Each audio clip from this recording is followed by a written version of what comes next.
Welcome to Driftwood Mysteries, your quiet place for unsettling stories, forgotten history, and late-night curiosity. I found a photo of myself in my camera roll, taken deep inside a cave while I was sleeping. Posted by underground_observer. I've been caving for years, mostly weekend trips with my friends, sometimes solo expeditions when I need the silence. A few months ago, I decided to explore a remote cave system up in the hills near my town. Nothing too ambitious, just a deep fissure I'd read about online. It was mostly undocumented except for a few sparse trip reports. I geared up, left my trail log at the head and dropped into the first narrow vertical shaft just before sunrise. That cave was like most, damp, chilled, and eerily silent. The only light was my headlamp beam. The air smelled like damp soil and minerals, and my boots scraped softly on the limestone as I moved. I spent the first 2 hours mapping a few dead-end tunnels, taking photos as I went. Nothing eventful. Around noon, I found a broad shelf tucked into one of the larger caverns, flat enough to lie down on. I decided to take a short break, pulled my jacket tight, set my helmet to the side and dozed off. When I woke up, maybe 20 minutes later, my neck was stiff and my hands were cold. Nothing felt off. I drank some water, checked my gear, then kept moving deeper into the cave. That was 2 months ago. Last night, I was going through the photos from that trip. Mostly feature shots of smooth walls, tight passageways, and the odd stalactite, until one image made my blood run cold. It was me, asleep on that ledge, taken from maybe 6 feet away. The timestamp? 12:14 p.m. when I was deep inside the cave, completely alone, and I swear my camera was in my pack. The weirdest part is that there's nothing else on the image that could explain it. Just my sleeping face under the harsh flash, jacket tucked under my chin. The floor around me looks empty. I can even see my backpack zipped shut in the corner of the frame. I don't know who or what took the photo. I don't know why I never heard them. And I don't plan on going back into that cave ever again.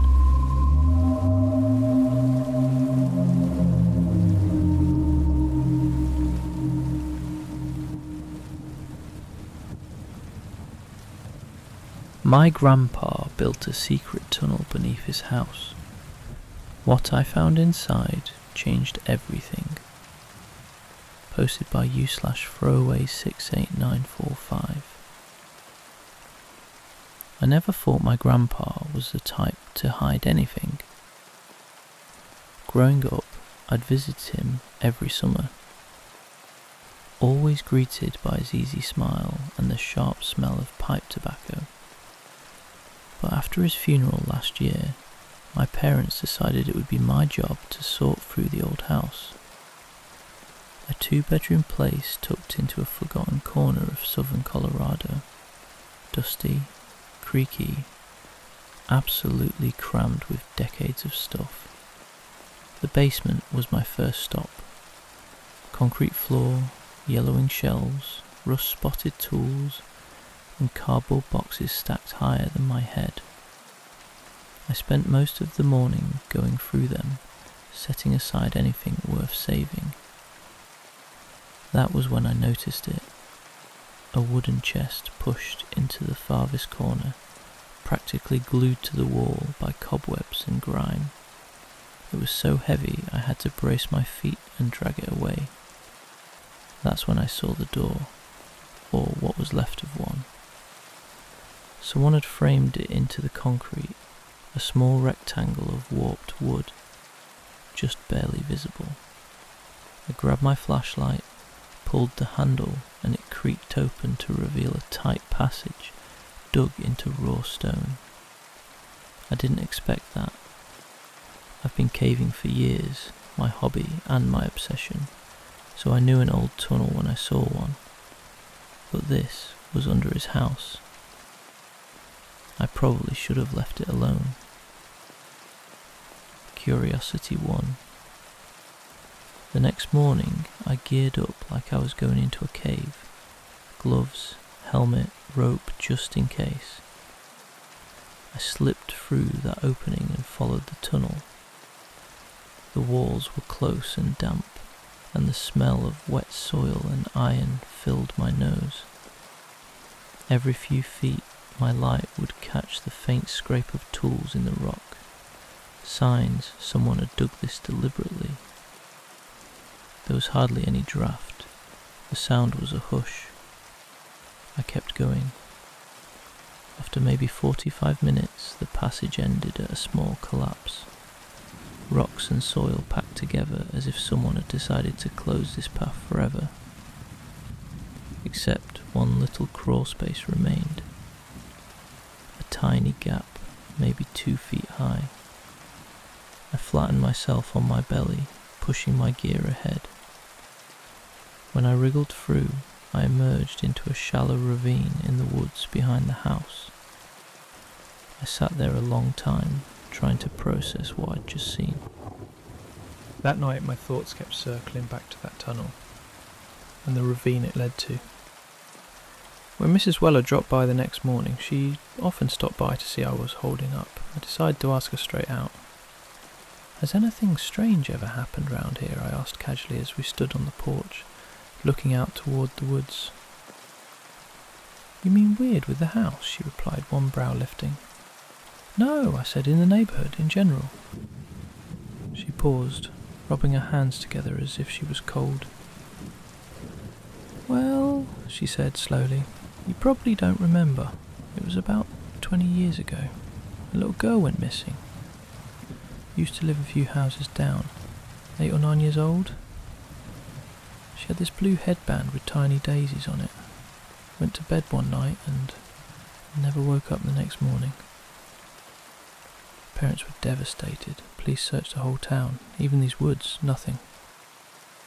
Vanished into thin air." "Broad daylight?" I asked, feeling my throat tighten.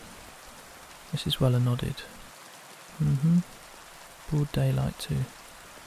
Parents swore they hadn't heard a sound. Some folks around here thought it was aliens or some kind of supernatural thing. But me? She glanced toward the trees, then back at me. I always wondered if someone real was behind it. That's when my stomach really began to sink. I thanked Mrs. Weller and went back inside, my hands trembling more than I wanted to admit. That headband, that tunnel, and my grandfather, the quiet, gentle man who'd lived here for decades without a whisper of trouble. By mid-afternoon I was tearing through the house. Every closet, every crate, every box. Upstairs most of the rooms were plain, guest linens, moth-eaten coats, piles of old tax records, nothing strange. But then I reached one particular closet. This one was different. The door creaked when I pulled it open, and a dry, stale scent hit me like a sigh. Dust coated everything. Shelves full of blankets, wooden crates stacked along the back. Except one. That one crate was clean. No dust at all, as if someone had handled it recently. A chill ran up my spine. I tugged it into the light, my heart thudding so loudly I could hardly hear myself breathe. The lid was loose. When I eased it open, my hands froze. Right on top, faded blue fabric with tiny embroidered daisies. A headband, and beneath it, tucked in the folds, were brittle bones too small to belong to an adult. I stared for what felt like forever. My mouth went dry. That tunnel hadn't been dug as a quick path into the woods. It was a secret way in and out of this house, a way for my grandfather to come and go without a sound, hidden from everyone, and that headband had been handled recently. My hands felt numb as I closed the box. The light in the closet felt colder, darker, like someone was standing just out of sight. I backed away slowly. That was a week ago. I've since contacted the police. They took the bones and the headband as evidence. They sealed the tunnel and secured the house. But one thought keeps me up every night. If my grandfather dug that tunnel decades ago, and if someone was still using it even after he was gone, who else knows the way in, and who might still be walking those paths?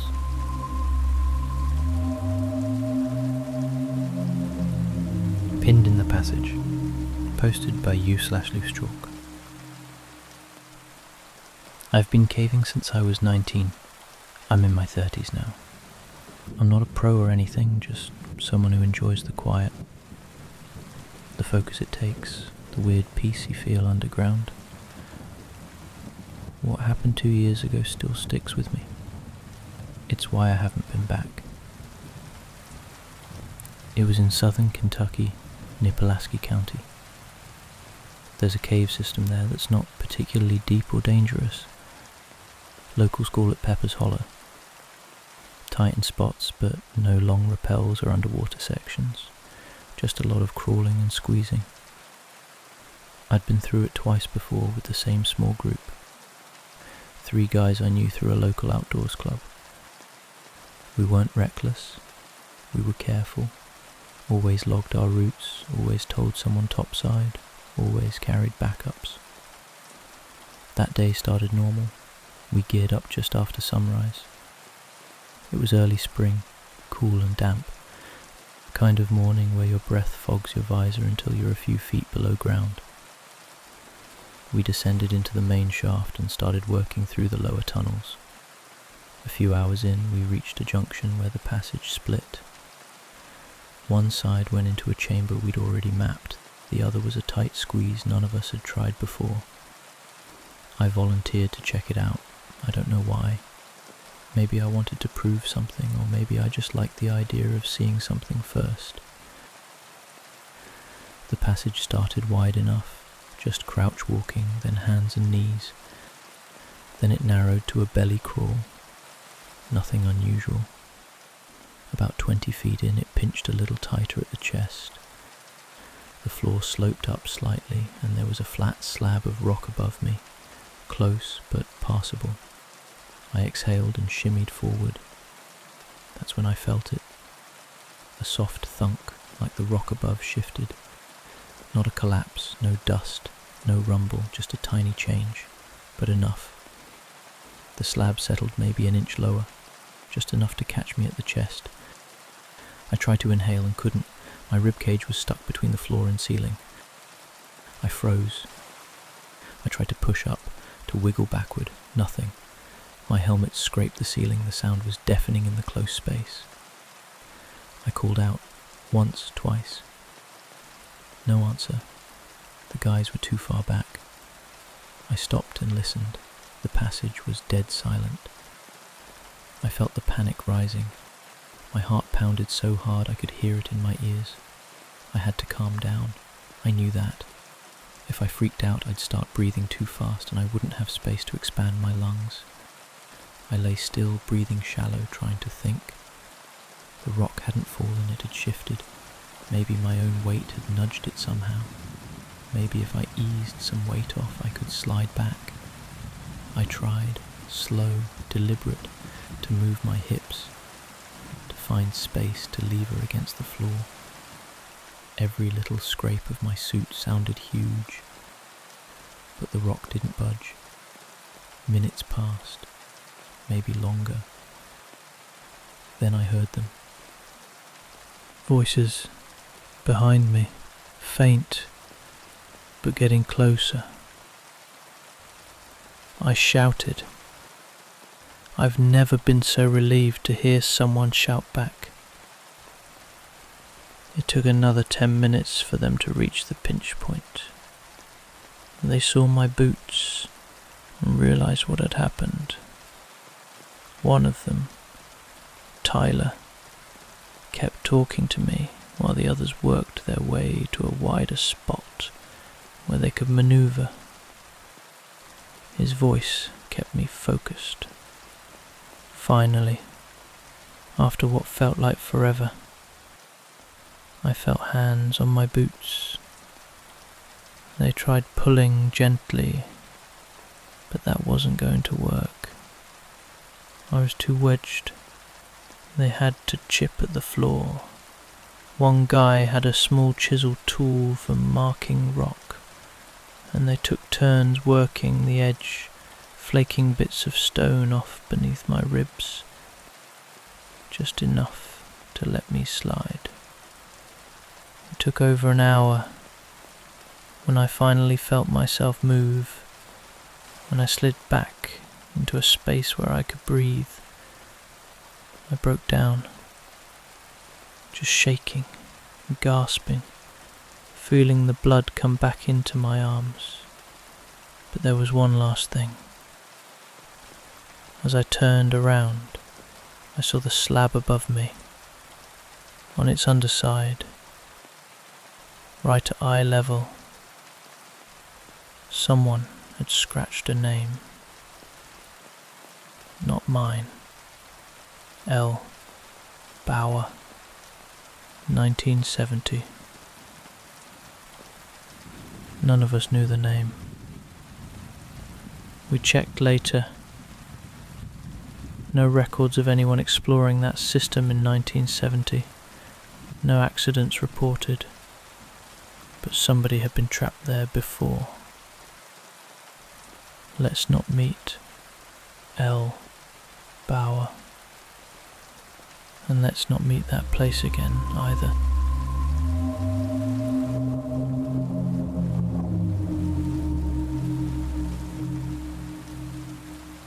I found a tunnel system that wasn't on the map. I wish I hadn't gone in.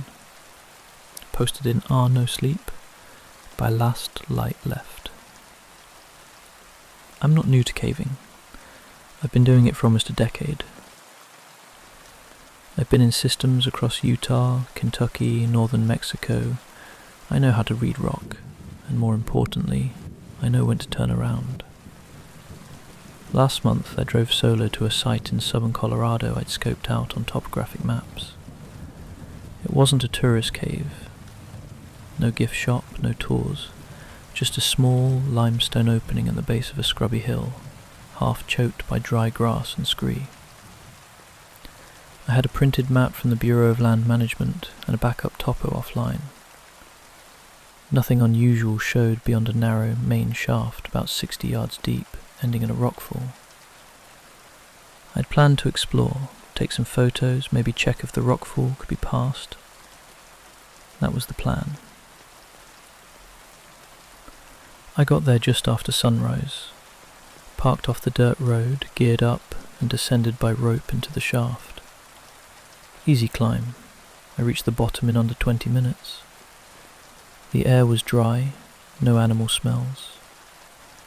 I started my notes, checked my watch, and I spotted something I hadn't expected. A small gap in the rockfall, maybe 2 feet high, a foot wide. Not natural. It looked chipped away, deliberate. I should have stopped there, but curiosity is a disease. You tell yourself you're just going to look, maybe crawl a few feet in and back out. It didn't work out that way. I squeezed through, my helmet scraped, my pack snagged. The passage on the other side widened slightly, enough to crouch, and kept going. I told myself 10 more minutes, just 10. 10 minutes turned into 30. The tunnel was dry, smooth, almost unnaturally so.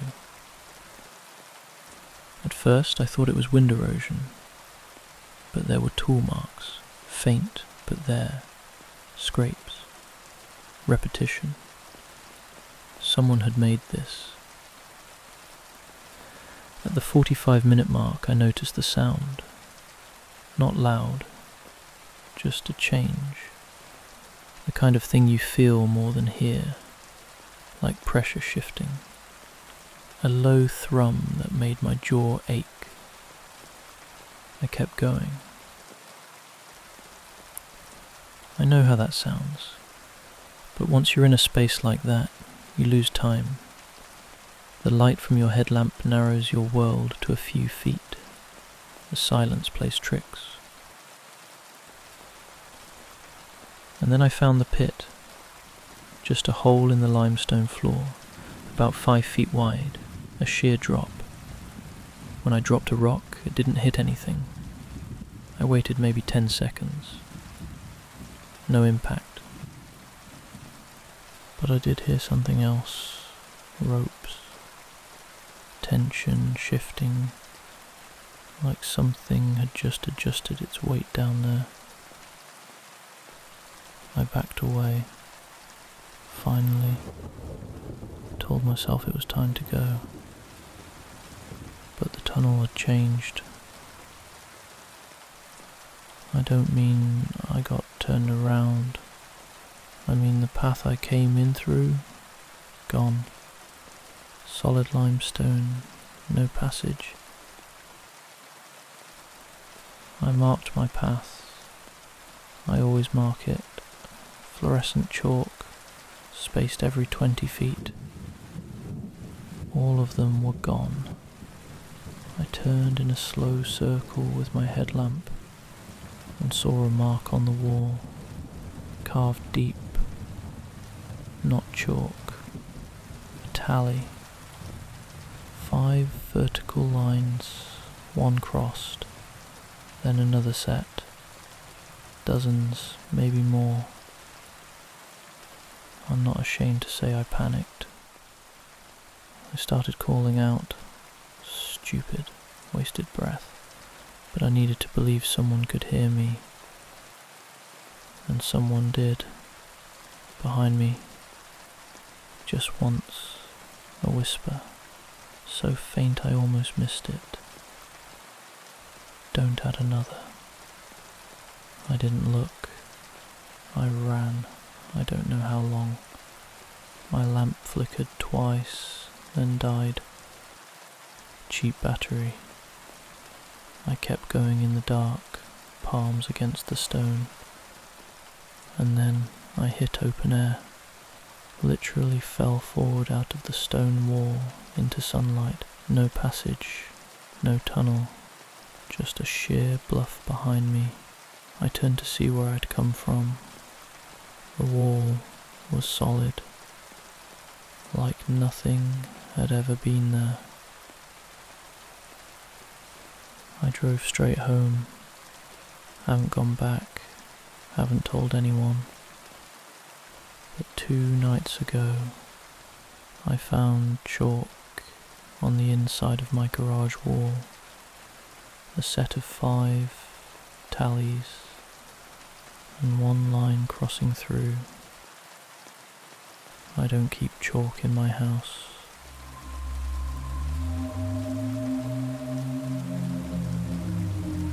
Title: The Second Helmet. Posted by Dark Climb 88. I usually don't talk about this, mostly because people always jump to ghosts or hallucinations. It wasn't either. I know what I saw, and so did my friend, even if he won't say it out loud anymore. It was 2021, late fall, Tennessee. A few friends and I were caving down in the Whirly system. Tight crawl spaces, cool temperature, dry rock. We'd been through before, so we knew the layout, mostly. Josh, Marcus and me. There's a pinch point called the elbow, about a mile in. Real tight, you can't turn around in it. Just crawl on your side and hope your gear doesn't snag. Josh led, I followed, Marcus was behind. We'd done it that way a dozen times. Josh made it through, I followed, slow. Elbow's always sketchy. When I finally wormed out of the pinch, I saw him sitting maybe 10 feet ahead, facing the wall. Helmet light off, still as stone. I called his name, no answer. I moved closer and said it again. Then, from behind me in the crawl space, "Yo, you good?" It was Josh's voice. I turned back toward the pinch, and he was halfway through, helmet lit, smiling like nothing was weird. I turned around again, the figure was gone. Not moved, gone. Nothing but the wall. We laughed it off, nerves, shadows, but Marcus said he felt something pass him in the tunnel. A breath of wind, a scrape of gear. That night we watched the GoPro footage. Right as I come out of the elbow, just for a second, the camera mic picks up a whisper. Not mine, not Josh. It says, "One more behind." I don't cave anymore. Story 3. The Scrape. Posted by West Wall Observer. I've worked as a contract geologist for most of my adult life. I've been deep underground in half the western US caves, mines, collapsed hydro tunnels, you name it. In 2018, I got assigned to survey an abandoned dynamite-blasted tunnel outside Ely, Nevada. It was carved in the 60s and sealed for decades. No one had been in for years. No wildlife. Completely dry. Perfect conditions. It started with a noise, a faint scrape. Not constant, not rhythmic. Just every so often, the sound of gravel being pulled or pushed. I chalked it up to echo or debris settling. I was alone. I had headphones with bone conduction mics. I wasn't scared. Until I found the markings. They were low to the ground, knee level, long parallel gouges in the wall, spaced unevenly, but deep, like someone had dragged rebar or an ice pick through soft stone. It was limestone, not hard to scar, but still, there was intent behind it. And then came the writing, a name, my name, scratched into the wall at the end of the gouges. No mistaking it, first and last, carved into the rock in a shaky cursive. I didn't tell the team. I kept my head down, finished the survey, and got out fast. Thought I'd imagined it. Brought in the next crew, never mentioned a word. A month later, I visited the project lead in their field office. They had old survey photos pinned up, early images from the 70s when the tunnel was first explored. And there it was. Same wall, same scratches, but a different name. Another geologist died in a cave-in the year after. My name had replaced his. Same spot, same script. Nobody believes me, but I haven't gone underground since.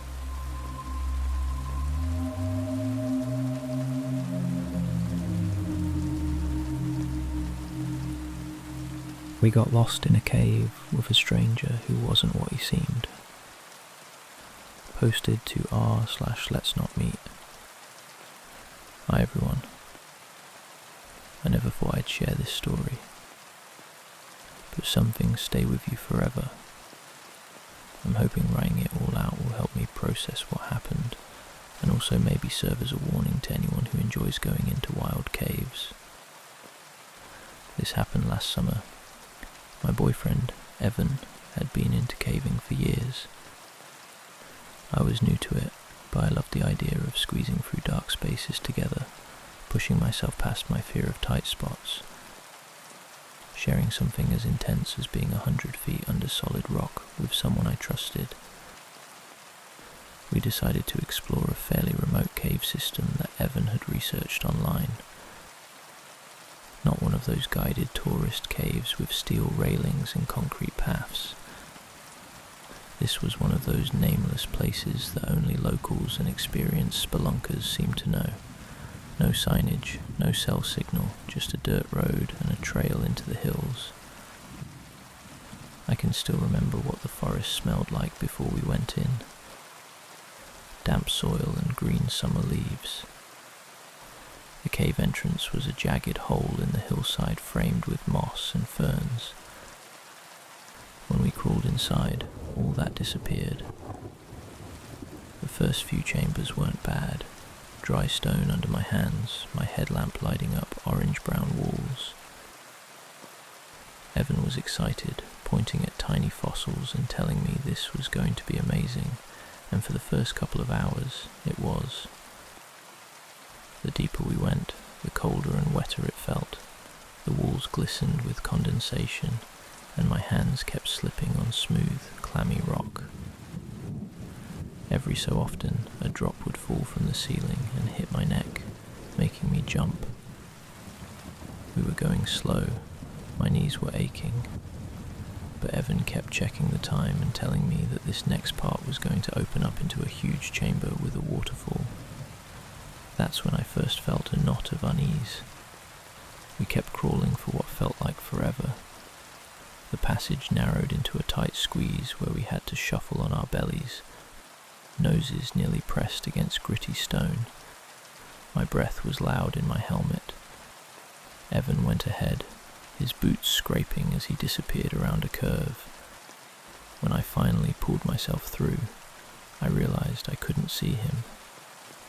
"Evan," I called, my voice swallowed by the dark. His light came swinging back around a corner. "Here," he said calmly. "This must be one of the forks we read about. Probably took a wrong turn." That was the first wrong turn. We doubled back, took what felt like a different branch, then spent what felt like another hour crawling and walking in that muffled silence that only exists underground. That's one thing about caves nobody tells you. They eat sound. Except for the occasional distant drip or your own laboured breathing, you feel like you're in a padded cell. By the time I realised we were lost, my knees were bruised and my hands were raw. My phone had no signal. Evan was frowning at his map, what was left of it after some water dripped on it, and trying to look like he had everything under control, but I could see the tension in his shoulders. That was when we heard the shuffle of footsteps up ahead. My heart thudded into my throat. Footsteps. Human ones. "Hello?" Evan called out. A light swung into view around a corner. Someone else's headlamp. The light was dimmer and yellowish, like an old incandescent bulb.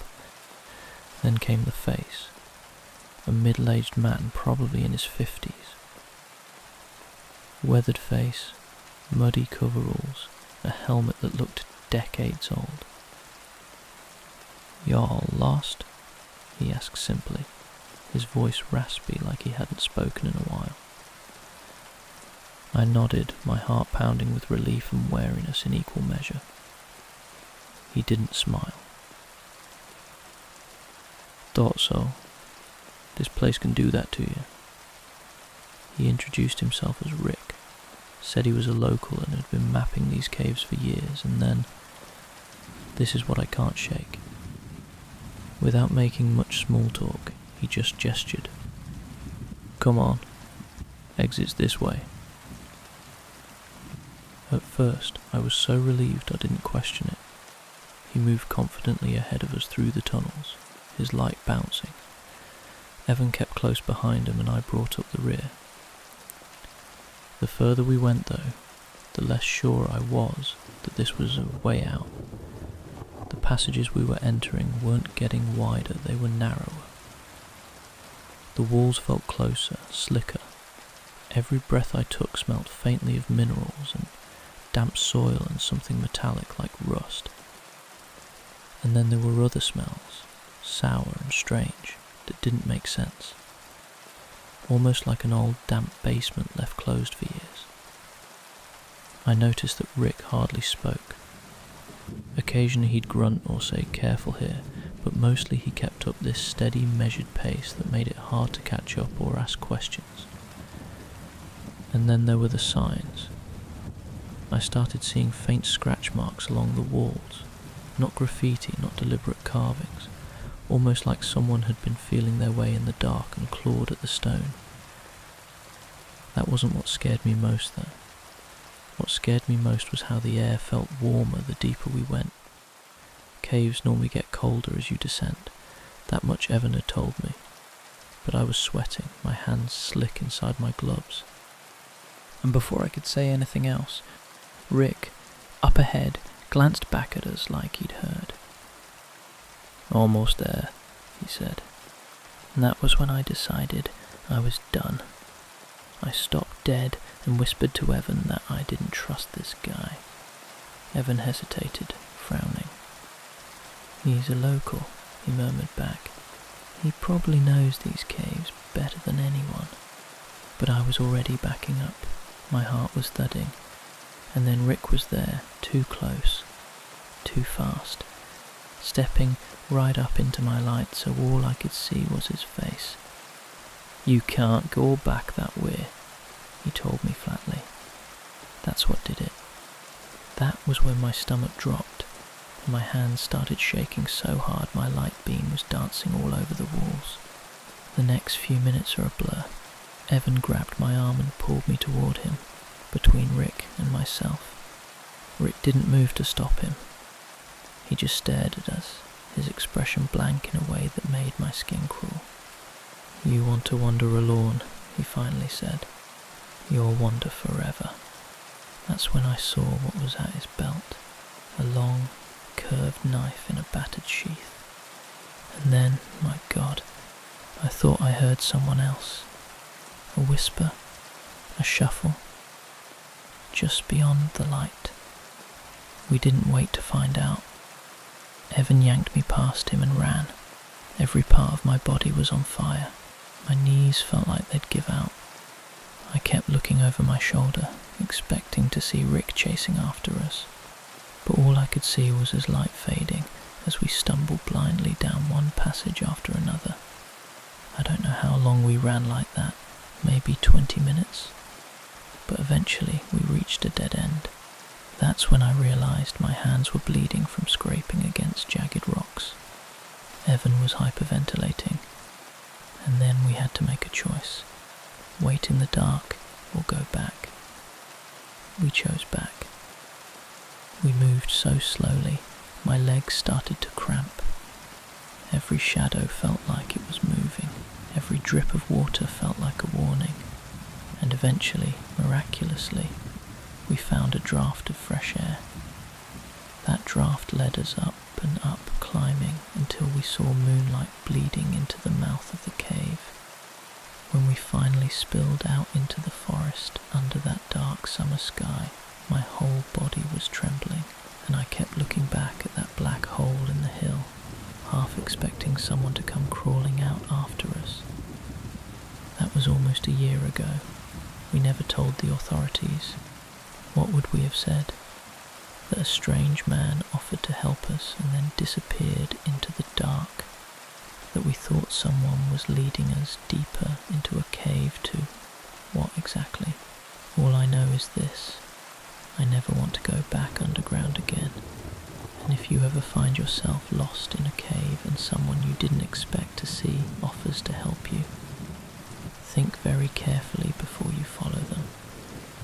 Thanks for reading. I don't need karma or upvotes. I just needed to get this off my chest and maybe keep someone else safe.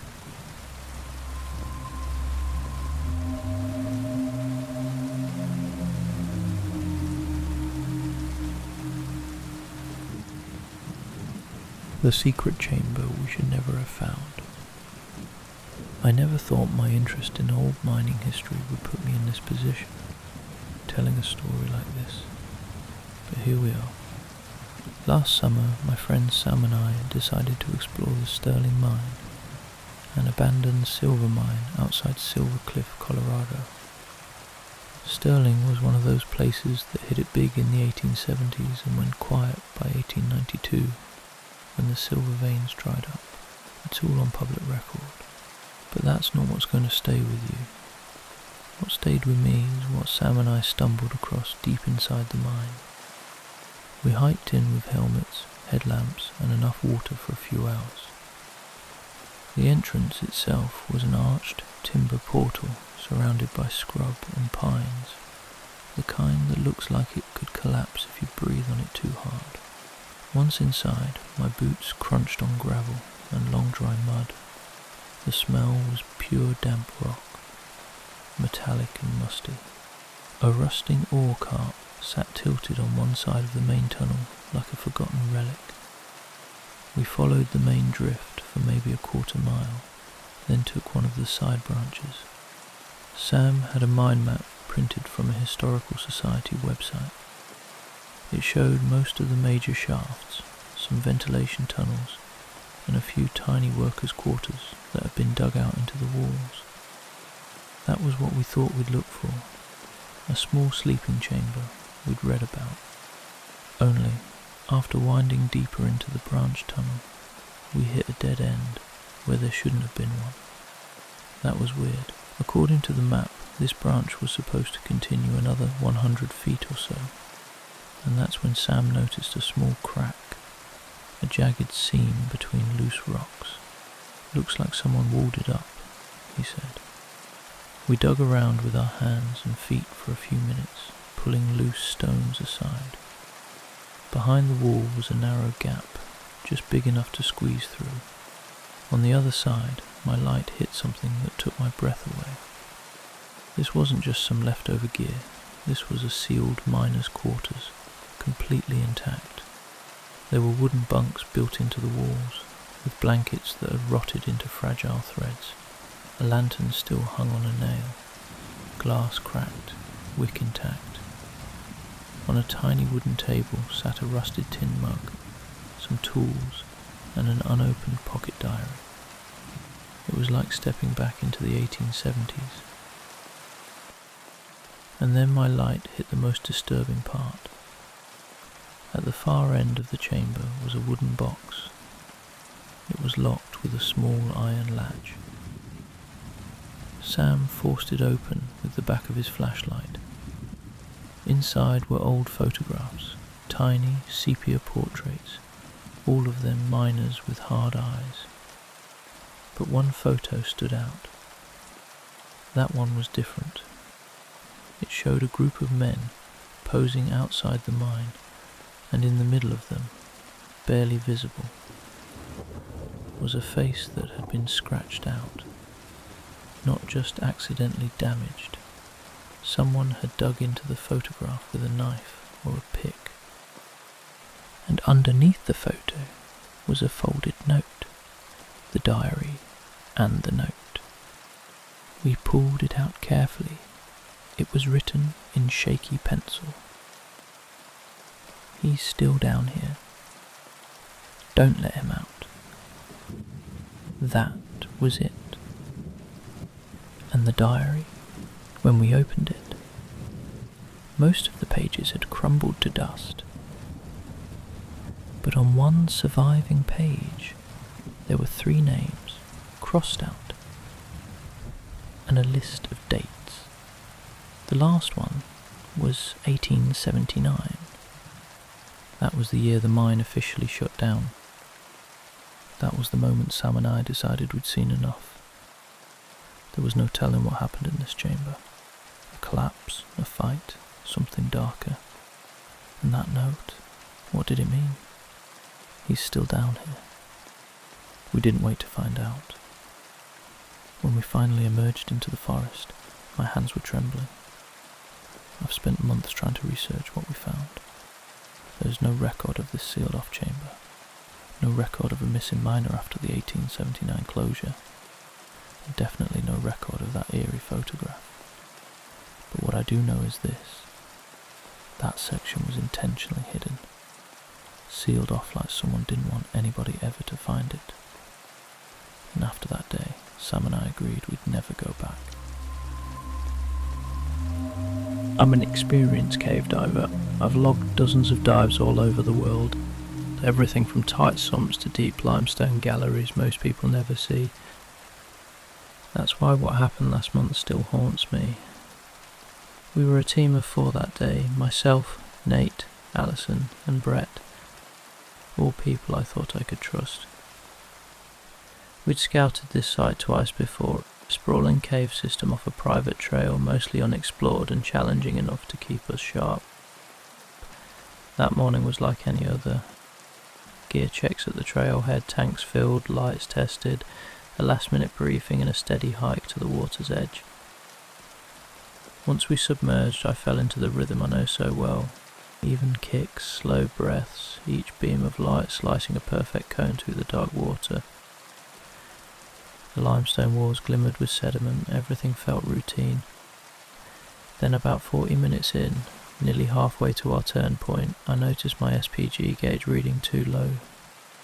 Way too low. I wrapped my gauge against my palm, checked my hoses, then glanced at my watch. That's when my stomach dropped. I burned almost double what I should have, and my pressure kept dropping.